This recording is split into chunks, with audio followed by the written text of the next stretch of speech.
Exciting session today. We're going to be focusing a little bit on advanced color control. So there are a lot of different ways to get a little bit more of a refined and controlled color palette. There's a lot of experimentation and tuning to get any of these to work exactly the way that we want them to in each specific application. But we'll be going through coloring and kind of some different methods for getting the specific colors that we want using different tools and different methods. And so we'll go through each of those. We're probably going to focus on just one application today. Certainly open to other suggestions if after we get through a couple of these, people are like, oh, I really want to see this in a different context. We can certainly do that. I think it's probably useful to just show how each application works in context. So we'll do that. I'm going to bring out a control layer that it kind of already pre-baked. So we've got this here. It's kind of this like robot dude. And I mainly did this because it's a really easy one to imagine being colored. I do need to share my screen, so I'll do that.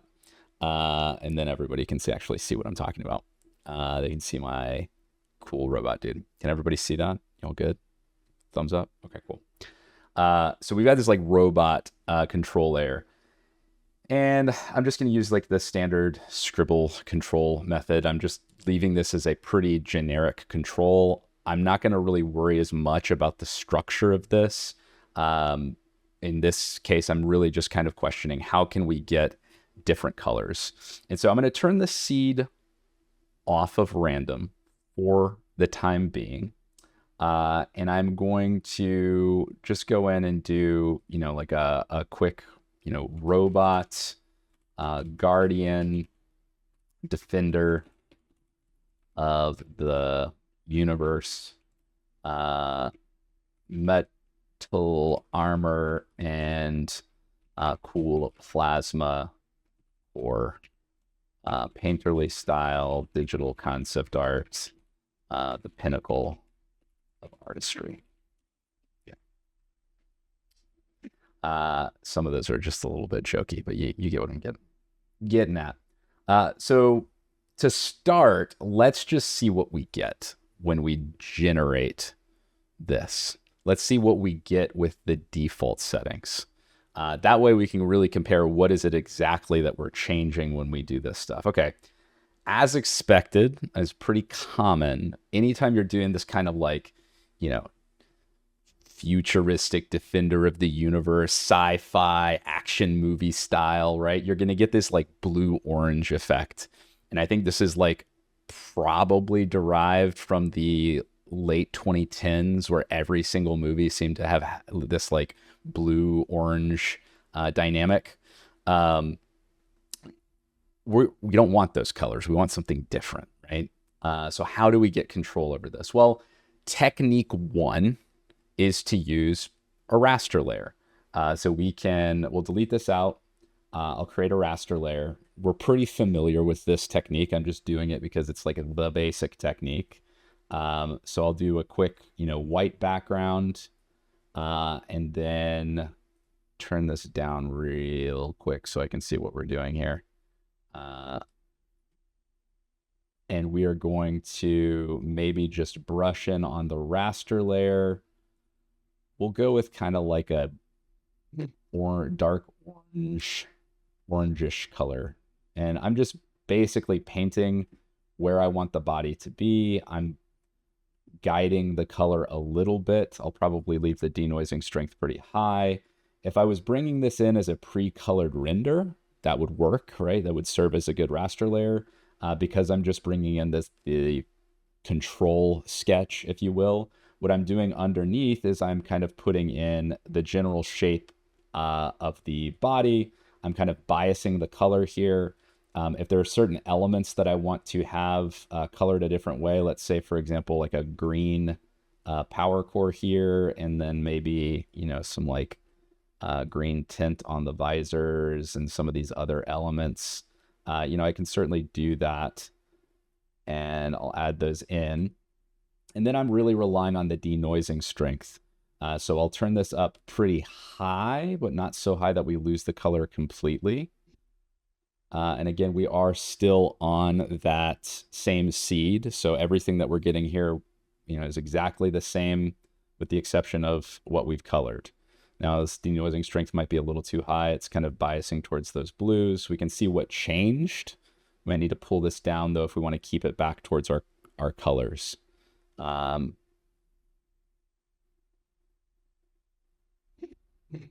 Okay. It's progressively getting closer and closer to more of like a faded background. It's kind of surprising. Oh, you know what's going on? Does anyone know what I did wrong? I didn't turn the opacity up. I need this all to be all the way up. So let's do that. Let's do that one more time. Tricky. If we don't have that opacity up, it's going to be messy. Just like losing my mind there. I was like, what's going on? And it's like, oh yeah, the opacity is not high enough. All right, so that we need to turn that denoising strength up even a little higher. Oh, you know what's happening right now? It's outpainting because I don't have the bounding box in the right spot. Jeez Louise. Really messing up today. Okay, now we're in a good spot. Now we're getting what we're going for. All these little trips are just the things that you learn along the way. So we'll turn down the denoising strength and see if we can get that kind of green core back in. Yeah, there we go. So at 0.9, it wasn't it was too high. It was losing that green. Bringing this back down. Now we've got, it's kind of like a pseudo Iron Man color coming through. This guy's kind of like looking like Iron Man. So we'll turn Iron Man into our negative prompt because we don't want to really pull any of those elements in. And you know, we like it. It's good. It's good. It's progressively iterating towards that. It does have this kind of like painterly outline that's happening, which, you know, we could probably fix if we wanted to, but you get the idea. We're controlling the color through the raster layer. The raster layer is guiding it. It's kind of progressively getting closer and closer, but it's always kind of like this balance of denoising strength when we're doing that. So we're going to talk about some other techniques that we can use. So I'm going to throw this away. I'm going to crop this real quick to the bounding box just so that we've got this like perfect layer. And what I'm going to do is I'm going to convert this raster layer to a control layer. That's right. We have no raster layer here. I'm going to use a tile control net. Now, we've played around with tile control nets in the past, and the like initial or maybe like core purpose of a tile control net is when it's at full strength, it replicates the image like 90%, right? It's like mostly. Some colors sometimes get a little bit off, but overall it's kind of like trying to replicate that. It's a tile. It's basically almost like a stamp. The interesting piece is that when you use a tile control net, but decrease the weight, you can actually get kind of like a little bit more of a nudge towards certain colors, but without like really relying on a raster layer and applying that throughout the entire denoising process.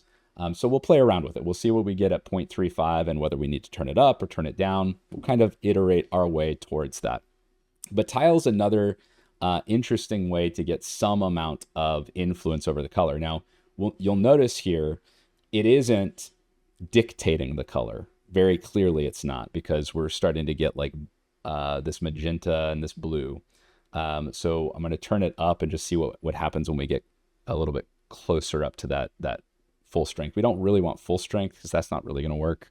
But ultimately, as it gets higher and higher, it's going to replicate this. Now, what I've noticed is that this tile control net can sometimes bias towards this kind of like pink or magenta.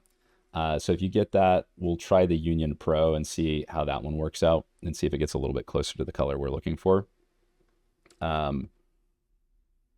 But what it's doing is it's kind of nudging it in the latent space towards these colors. It's like moving it in that direction. Now we're getting kind of like this orange again. Let's try turning this up one more time. This tile doesn't like that green. It's really turning the green to purple.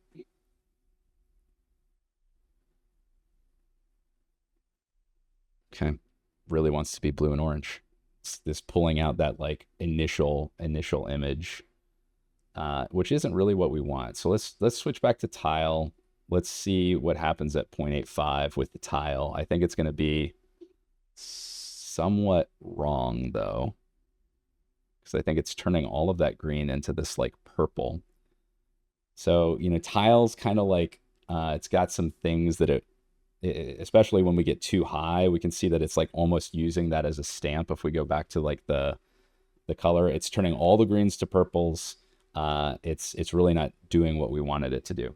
Now, this is where the benefit of tile and the pro of tile is that you have this during the attention process, during the denoising cycle, you're able to apply this. Whereas like the raster layer, the whole influence that a raster layer has is on the initial noise that gets passed through. And so at high denoising strengths, you're kind of like taking a little bit of a gamble. So the tile can help you nudge a raster layer in a certain direction. So what I'm going to do is I'm going to copy this back down to a raster layer. We're going to have both the raster layer and the tile.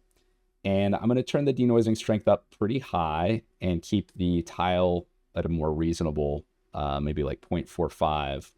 And we'll kind of compare this. And what I'll do is I'll do it with the tile and I'll do it without the tile. And we'll kind of show like what it does and how it influences things. Might be a little too high. We might turn this down just a little bit, like 0.45. And then I'll save this out and I'll chuck it, and then we'll turn off the tile and play around with just the raster layer.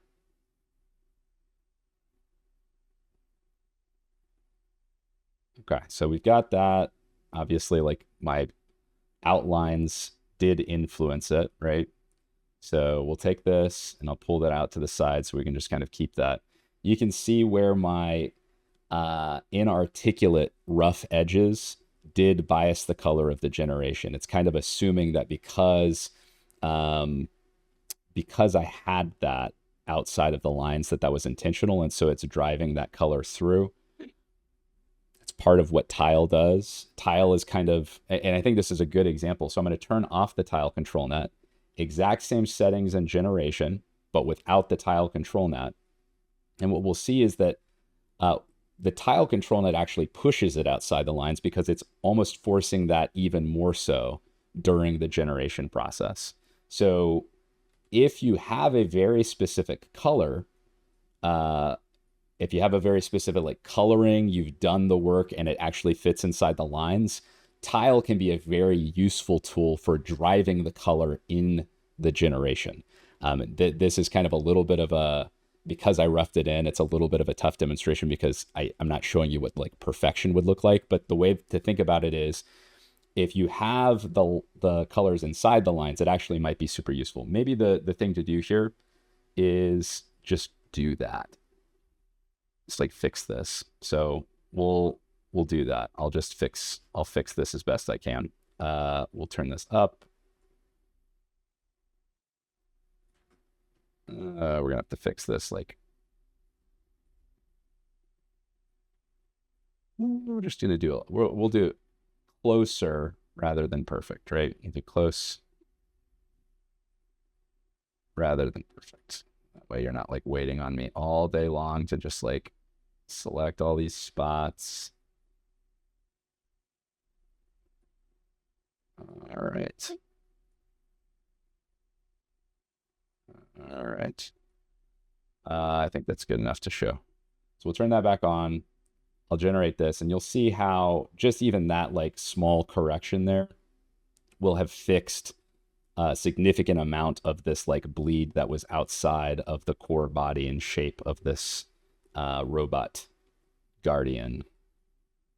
So we'll take that and we'll take that out to compare. So you see how we've got a lot of cool color happening there. We're really driving the color home. We're not relying as much on the prompt for what our colors are going to be. We're really actually driving a lot of that in the tile. Obviously, pulling that tile down will have less of an effect. Pushing it up will have more of an effect. But you'll also, again, notice that we had to have the raster layer there as well to make sure that the noise and the color matched up. Otherwise, we were getting kind of like purples with that tile. So all of these things have to kind of like be working together in order to really give you that control. What we did here for this one, again, tile, control net or control layer, and raster layer. Those three things were kind of being used in the generation process. We also had the denoising strength up at 0.9, and that's kind of how we got this. So if you had a lot more color variation, I mean, maybe we should just do this. Maybe we should just add in some color variation just to show how the technique works. So let's say that we have some like blue highlights. Okay, we're gonna do some like blue highlights on the leg. Actually, you know what? We need this on the tile. So blue highlights on the leg. We'll do like a blue chest piece area around this green.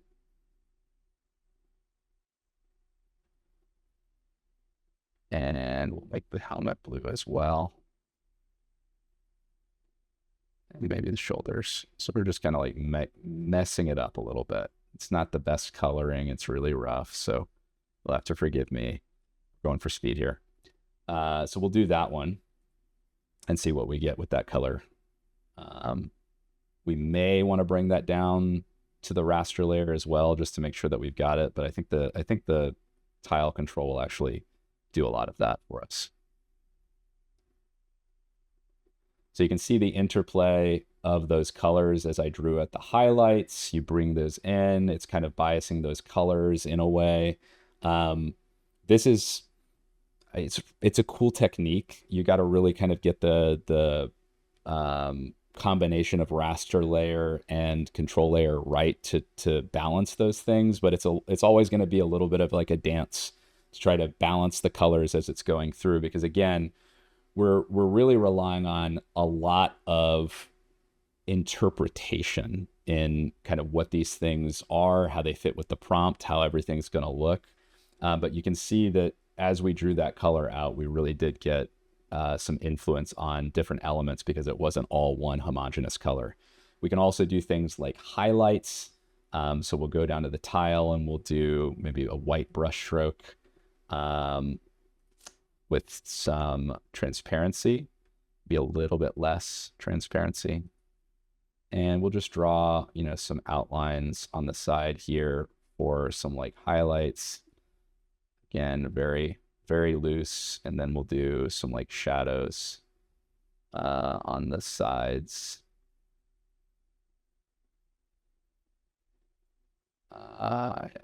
It's a good shadow right there. Okay, now we're gonna try this one. And again, we're just like building up that color and some of the values a little bit, just to nudge the color closer and closer our direction. But we can already see like pretty big improvements. We do have some amount of control here. And this one is going to be interesting to see how it's shaped up versus our last one. Actually pretty similar in a lot of ways. There's a little bit, so this is a little bit lighter on the side and a little bit darker. I don't think it like matched up exactly because again, it's not all inside the lines, but it had an influence, right? And I'm sure if we did even higher of like a white or a punchier color that drove that difference, we'd see even more. So let's see, I've got probably some questions I haven't answered. Any pros of using this over the other one? Is this more for an I don't like this color, try something else?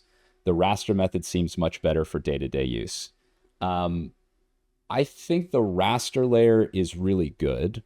It's going to be like your default basic way of getting control.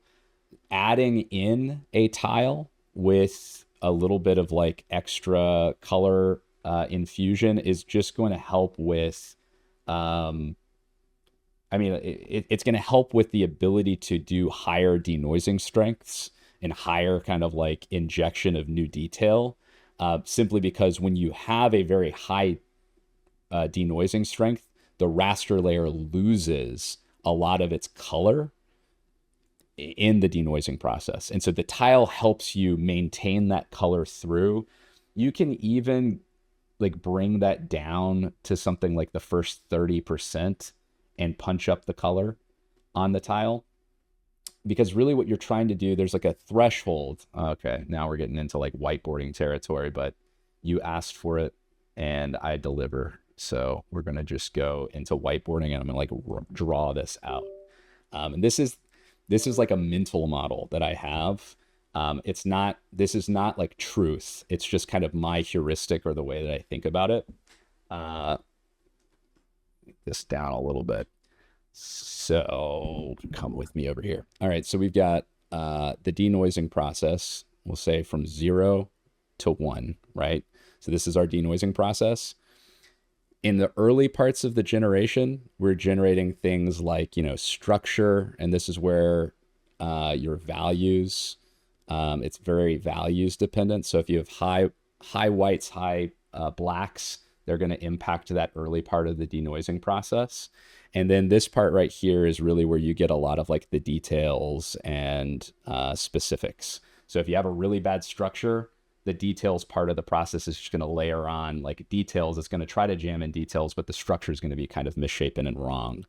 And so if you pull your denoising strength very high, you are generating in this range. You're generating early on in the denoising process. You are really using the entire generation to generate the image. And you're really just nudging some of that early noise in the direction of your raster layer.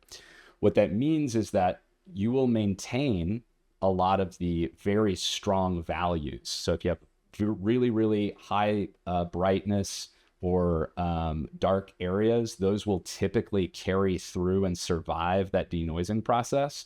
But some of the specifics like color, those are really kind of like emergent in this like 25 to 50% mark. That's where you see some of that come through. And that's why if you're trying to maintain your color, you need to really stick around a denoising strength in the middle area. The higher you go, so if we just pull this back up, we'll do 0.9.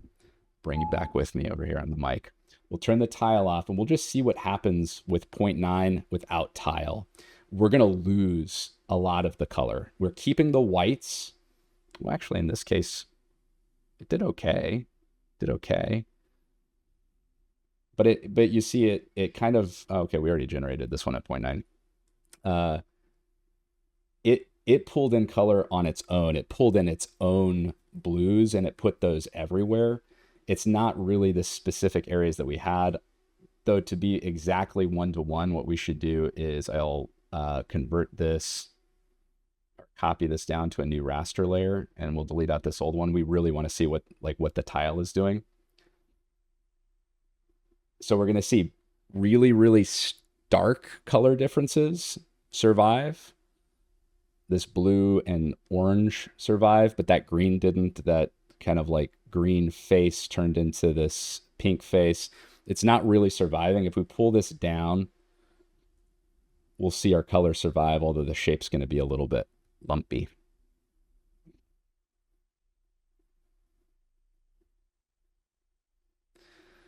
So you can kind of see like we're dancing around this interpretation of what our image is and how we want to communicate to the model what we're trying to generate.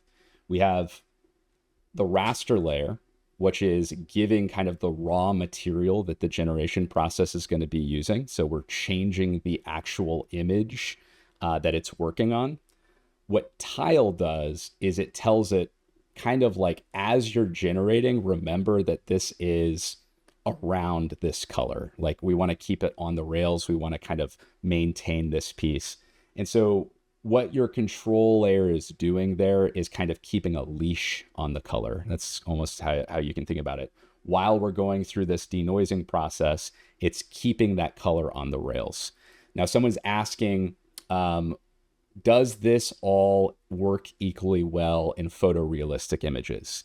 Yes. Like this is we're dealing with raw color mechanics of the generation process. This is the advanced color theory in AI session today for a reason, because we're really dealing with some advanced concepts of how control layers work, during the generation process, how raster layers work, how we can inject things at different parts of the denoising process. This is really, really advanced stuff, but it's really, really powerful when you understand all of those things, because you can start to see patterns in how they interact and really get a little bit more refined control over where you want things to be influenced. I think we've got some like cool examples here. The one that probably is the closest to our color is going to be this one here. And that's primarily because we didn't really get a lot of denoising strength on it. We pulled it back down and kept the color there and intact for a reason. It's because we wanted to exemplify that. But I think it actually looks like a better image when we keep that denoising strength higher. Although we do lose a little bit of some of this color. But, you know, again, we're kind of playing around with different concepts here. Now, this is one technique. And I told you, we have a couple in the bag today. So we're going to mix and match and play around with a couple of these other techniques. The next thing that I'm going to do is maybe get rid of this raster layer. We're going to not rely on this raster layer at all. Pull that down there just so that we can keep it layer for later. And this will be our paintings layer, and we'll just rename that so I know which one is which. If you're doing some experimentation like this, it's very, very useful to kind of like keep these labeled so that you know which one is which. At this point, I've like lost track, and so I'm just kind of like using my own my own memory to remember what each of these is. But we're going to go ahead and start with a different technique now. Now, what I've done is I've pulled in a lot of color palettes. And if you've got a familiarity with the tools that we have in the toolkit, you might have some notion of where we're going with this. But what I'm going to do is I'm going to pull these out as regional reference images. So I'm pulling this out as a regional reference image. When you're doing something like this for color, you don't want to be on precise or that IP adapter plus mode. You want to pull it back down to just one of the other IP adapters, and you're going to want that to be on style only, and maybe a lower weight. Maybe like we'll go with 0.5. And what I'm going to do is maybe duplicate this just so I've got another regional guidance, and I'll bring in another color palette. Let's see what's going to go with this. Maybe this other like darkish color. Okay, so I'm going to pull in these blues, greens, and yellows, and we'll do the kind of core body here with those, and maybe the hands. And then we'll do this other kind of like blue, orange, auburn colors over here. Now, one thing that you'll notice is that these colors are the same, and that's because I duplicated it. So I'm going to just change my mask so I can kind of see a different color there. And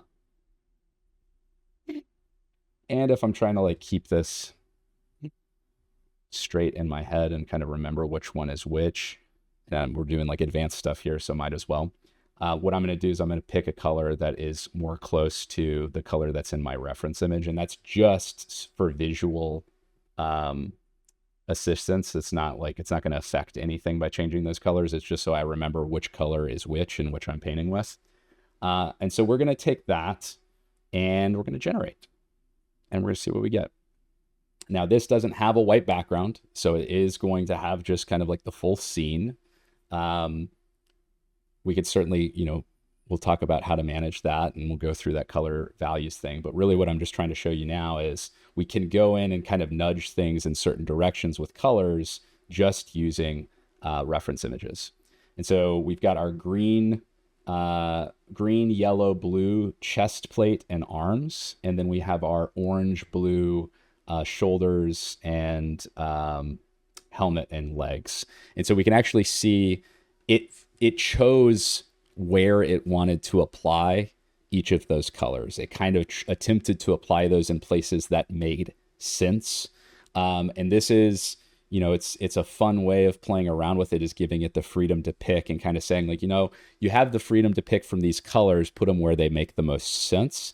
You can also do a very strict, here's one color, and now you're just like really guiding it towards one thing. So let's just, we'll save that. Flash this real quick. We'll move this one out into our IP adapter zone. And then what am I going to do? I'm going to do something real quick, a little hack here. Let's just pick a color. Let's pick like a bright red. And I'm going to right click, create from bounding box, new regional guidance. So I just kind of phoned in a regional guidance, although now I've done a mistake and did that on the raster layer. So I'm just going to erase this manually. Okay, so we're going to go back down to our generation. And what I'm going to do now is maybe we will take, we'll take the helmet and the shoulders off, and we'll make those pure red. So mark those up red. And I'm going to just make the layer red again for visual assistance. So now we're going to generate with this, and we'll see what our color change did here. Somebody asked, could we use textures instead of palettes? The answer is kind of. If the texture is really legible, oh yeah, we left the strength up at 1 on that, so that was a mistake. This is why you don't do that. This is why you don't leave it at 1. So we're gonna fix that. This is precisely why we don't use precise, and why we don't do style and composition, and why we don't do all the way up. This is what you get if you don't do the settings correctly. So I'm going to bring those back down, and we'll give ourselves another option that's a little bit more on the rails.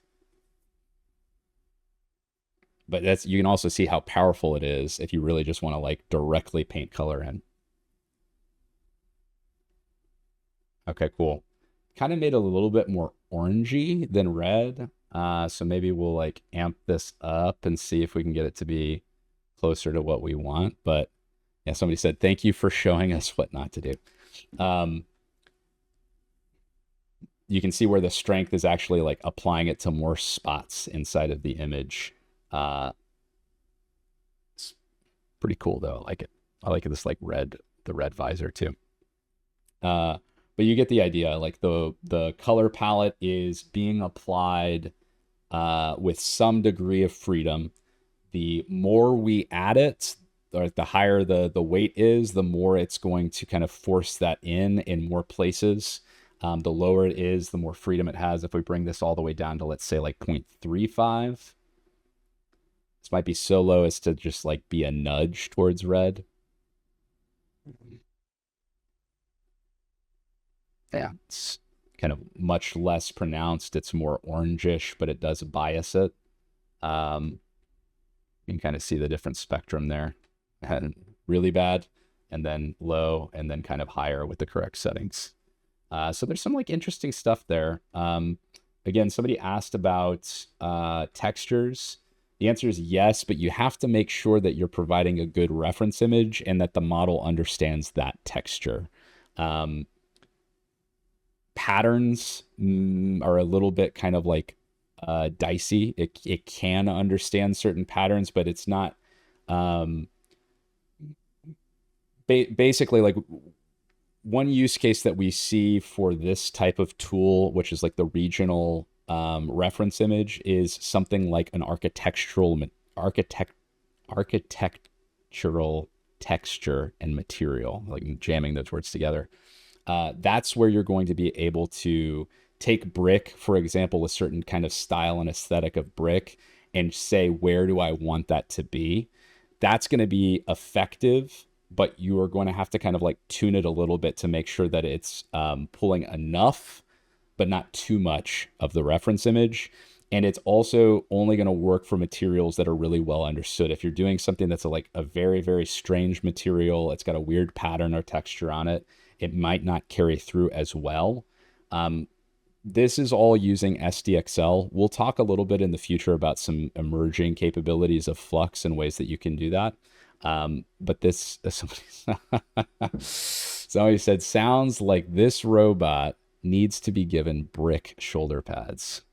Okay. Challenge accepted. Let's go find some brick We'll find some brick and then I'll bring it over. We'll go brick just as an example. Let's find some brick. Okay, we got an old brick wall. Old brick wall. Or a gallery. Paste our new brick in. I'm going to just replace our red with that.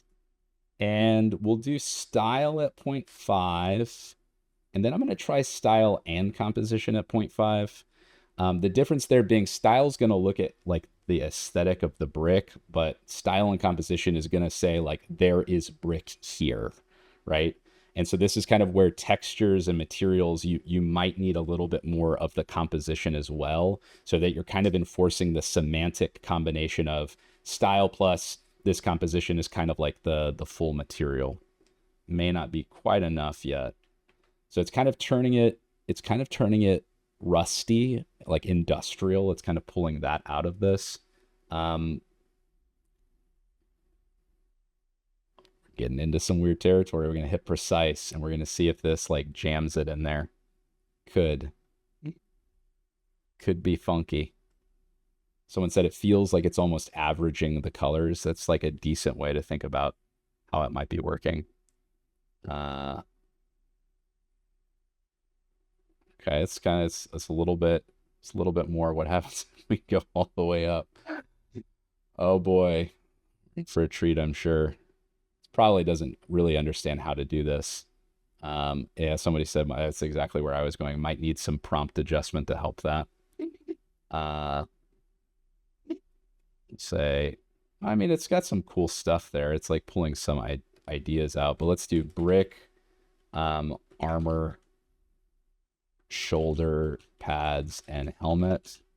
And then just for some assistance here, we'll add a prompt of brick armor. And we'll just give that a shot. Do we need brick armored shoulder pads? Maybe not. Maybe it doesn't make a whole lot of sense, but we're just playing around. We're learning how this stuff works. And that's, I think, where a lot of people find value in these sessions, is just seeing how you can jam different concepts together. It's definitely more brick-like. I don't know that I would say it's like brick, and this like very disconcerting, this like lump of brick flesh there. It's got some brick that it's jammed in. It's really struggling. It's really struggling for this, but you get the idea. If it did make sense, if this was on a building, it'd do brick no problem. It's really like when you're trying to texture novel context, it can get a little bit more dicey. You got to like fight it a little bit. But I think you get the idea of how brick might work. Okay, so I'm going to delete that because I don't ever want to see that again. We're going to take this back out. With all that brick nonsense, I've kind of lost the plot here on where we're going. So we did our regional guidance. We did the general stuff. What questions do people have? Or have, like, what do you guys want? What do you guys want to focus on next? I know that there had been some questions. I think I got through them all. Oh, somebody asked about photorealistic images. So we could certainly play around with photorealism if we wanted to. Maybe that's what we do. I guess we can just say goodbye to our canvas here. I'll save it. It's going to save all of these images into one mess. I'll reset those canvas layers. We'll come back down. We'll switch to a different model, and we'll do photography portrait. We'll say a man wearing a flannel shirt, smiling studio portrait.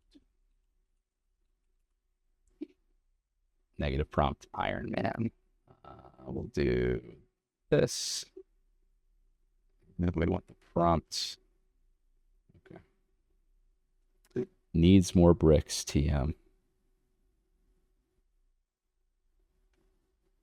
So we're loading up a different model. This isn't going to be like perfect model, but it'll be good enough for us to play around with. Saw that face form in there. Okay, so we've got our fella here. So let's go through all of those techniques once more. Let's say we want to bias the colors here. This one said yearbook photo. So we want to bias the colors here. I'm just going to paint over with some transparency. And I'm kind of biasing the colors towards red. And I'm just changing the color of our raster layer, right? That's technique number one, base technique. Then we're going to do something like 0.65. And we're going to let it reimagine how that fits in, right? It's coming in. Now we've got this kind of like, red flannel shirt instead. Everything's good. I probably need to turn our seed on random if we're going to do regenerations on it. So now we got a red shirt, right? We regenerated that. If we wanted to only change the shirt, we can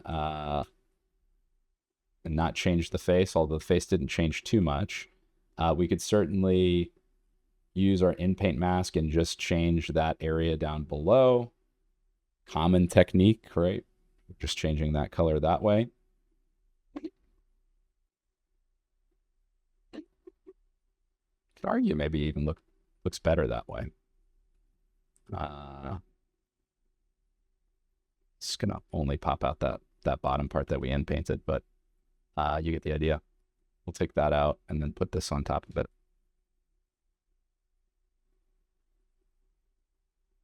Perfect. All right. So now we're going to go back to our working area. I'm going to take this red away. Well, am I?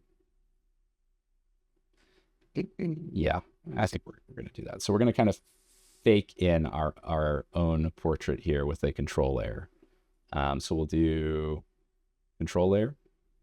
We'll do, let's do black background again. We'll do this one.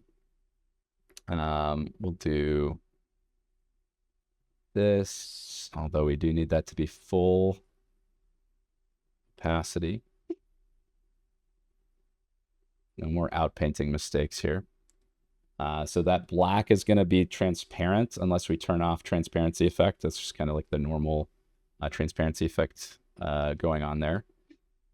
We're going to pick maybe a different color shirt this time. So we'll do like a green.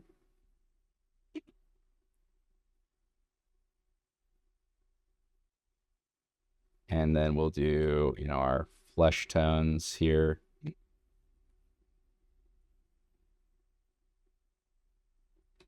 And then some like,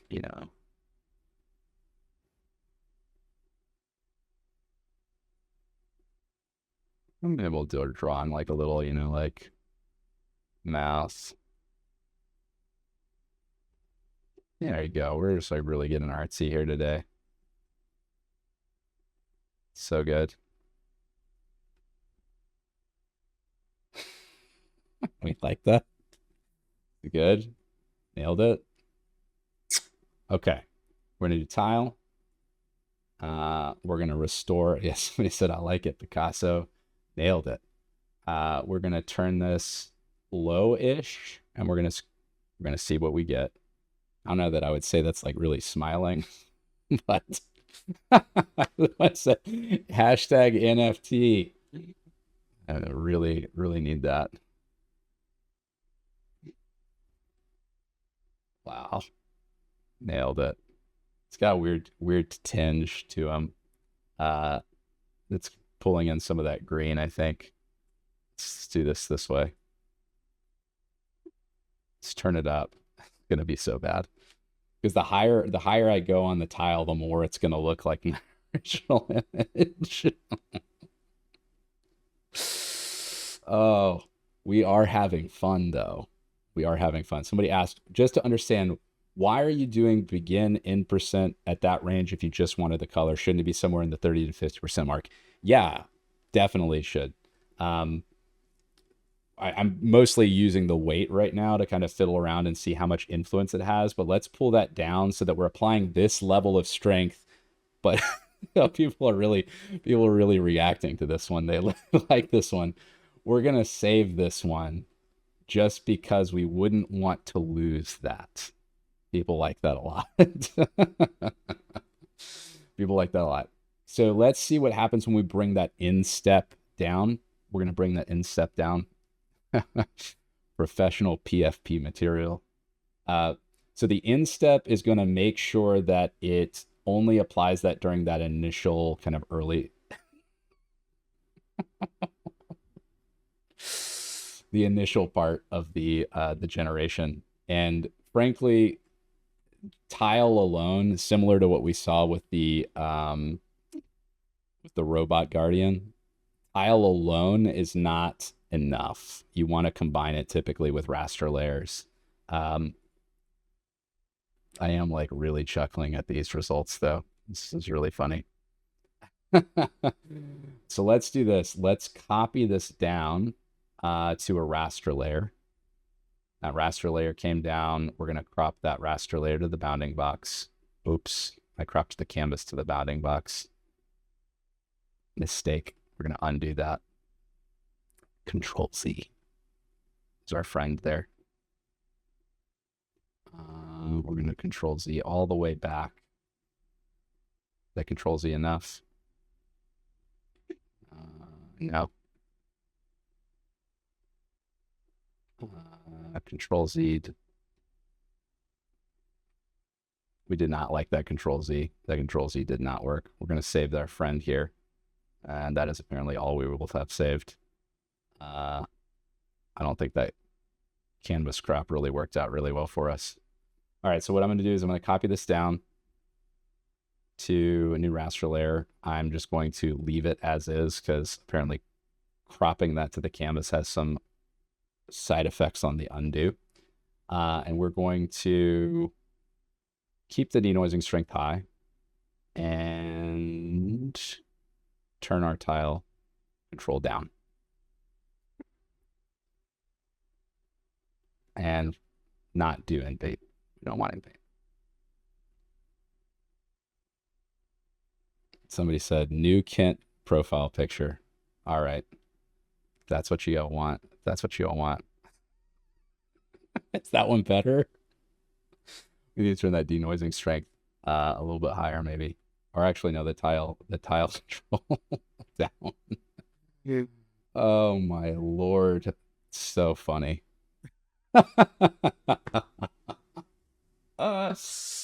Oh, it's so good. Okay, now we're getting our guy with the bag on his head. We don't want a bag on our head, right? We don't want a bag on our head. I don't know why this is like, maybe the prompt will just give him long hair, but it really just wants to put this like bag on his head instead of just like the obvious thing, which is, come on, he's got long hair. Okay, now we got our guy. All right, so we'll take our fella out. And we can see the comments in chat are there. We're having a lot of fun. We're having a lot of fun with this. Shirt, decidedly not flannel. That is true. So let's do, let's amp up our flannel and see if we can just get some flannel from our control, our regional control. And we'll do flannel shirt. Do it right there where the flannel shirt ought to go. Somebody said if Muppets made Muppets humans. Oh, y'all are just having way too much fun with this.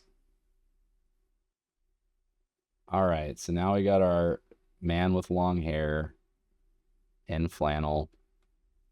Now, the note to call out here, we're controlling all of this without actually telling it that it's a green flannel shirt, right? This is just like how we're getting the composition, the control, the structure. We're kind of doing all of that using these rough colors. the closer that your sketch or your like painting is to what you actually want, the higher the strength you can apply on the tile, uh, and the more you can kind of just use that to transform things rather than like require it to do extremely heavy lifting, right?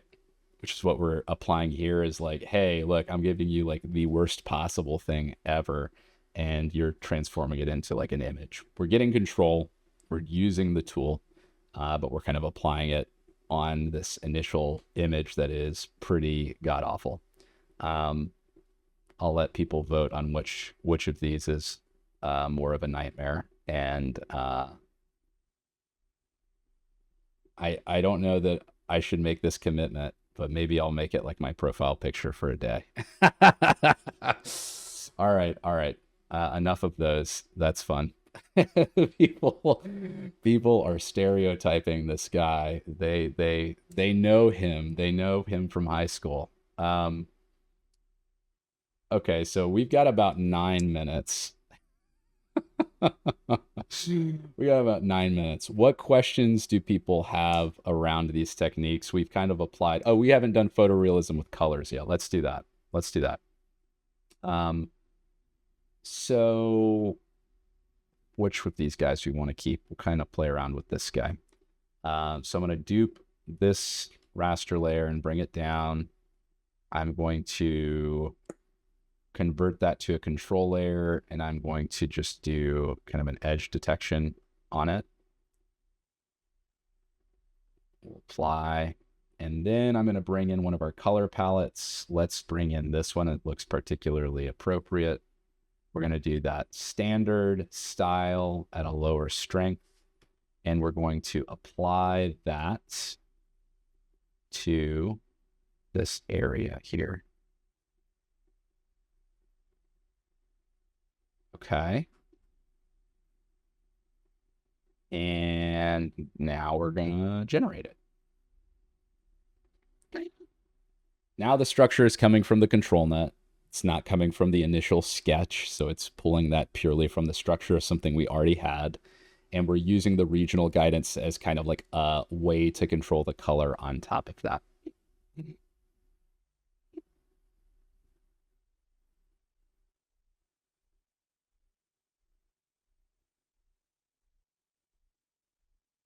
I'd say it did pretty well, right? Colored that in with a lot of these colors. Our dude's kind of like a little bit funny looking, but you know, that's probably from the canny. Let's try changing this to something crazy. Let's try that. Let's see what happens when we change the color that we're applying there. It's probably going to be a little weird. It's doing pretty well, I'd say. I was actually thinking that it wouldn't have a chance with those colors, but it succeeded, I would say, at giving us a little bit of a different color. Let's try this like light blue. Play around with that. Thinking maybe it'll be like a white flannel shirt with some blue lines, or a blue flannel shirt with white lines. It's got some darker blues than is maybe in the color palette here. Let's just see what happens if we turn the strength up, kind of jam that in a little bit more fiercely.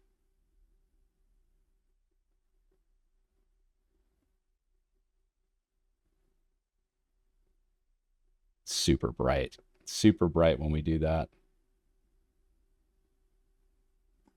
Succeeded at driving the color up, kind of doesn't fit as well in the image as a result.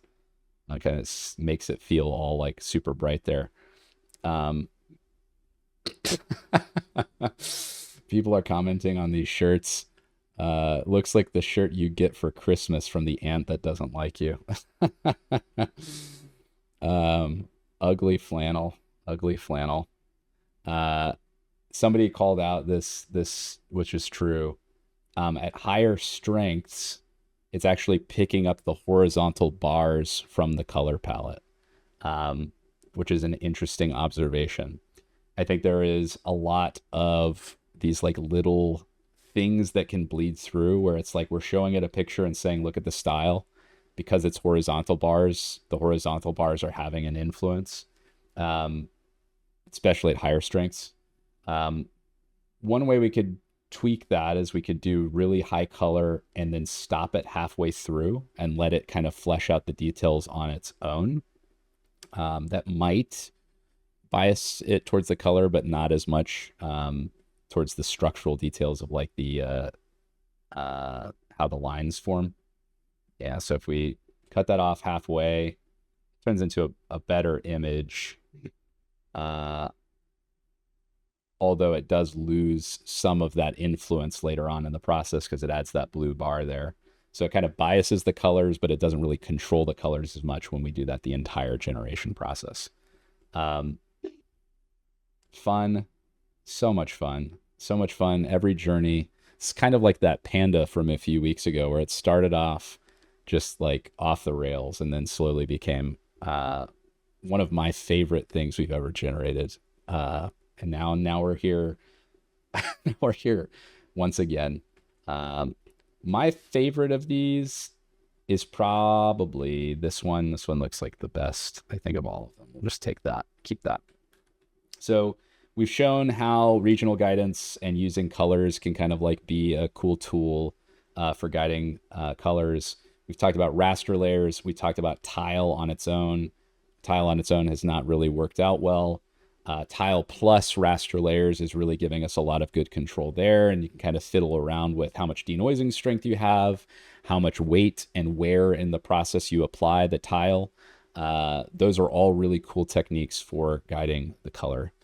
Someone asked, is it possible to shift the lighting from front to left or right and relight the whole scene? There are tools out there that assist with that. We'll talk about those at some point in the future once we've implemented a good relighting solution. The way that I would do that right now is mostly just kind of relighting it slightly manually and then letting AI relight it. But there are relighting solutions that exist. We just haven't implemented a formal relighting tool in the app, although that's something that is probably on the horizon, simply because the technology does exist. So I'm going to save out a couple of these friends of ours. I'll save my bounding box to the gallery and save this bounding box to the gallery, although I'm going to delete this drawing here so that it doesn't clip that. Save canvas and bounding box to the gallery. We got those guys over and we're good to go. I'll maybe load back up, clear out our canvas, and then bring this back in just so that you can see this again. Did everybody get, does this make sense? I've got a lot up here that I try to get out, and sometimes it doesn't really come out as clearly as I want it to. This one might be better as like a chart that I more formally design in something like Figma. Maybe that would be more helpful. Maybe we'll do that anyways. But does anyone have questions on that? Was there anything that was like almost clicking, but people wanted to maybe dive into a little bit clearer? No, everyone said it made sense. I always fear not making sense, but it sounds like I did okay today. 1 minute for any other questions, and then we'll cut it off and move on with our weekend. Okay, I'm not seeing anything come in. I think we had a lot of fun today. I will consider deeply changing my profile picture for a short period of time. Keep an eye out. We'll see y'all later. Take care, everybody.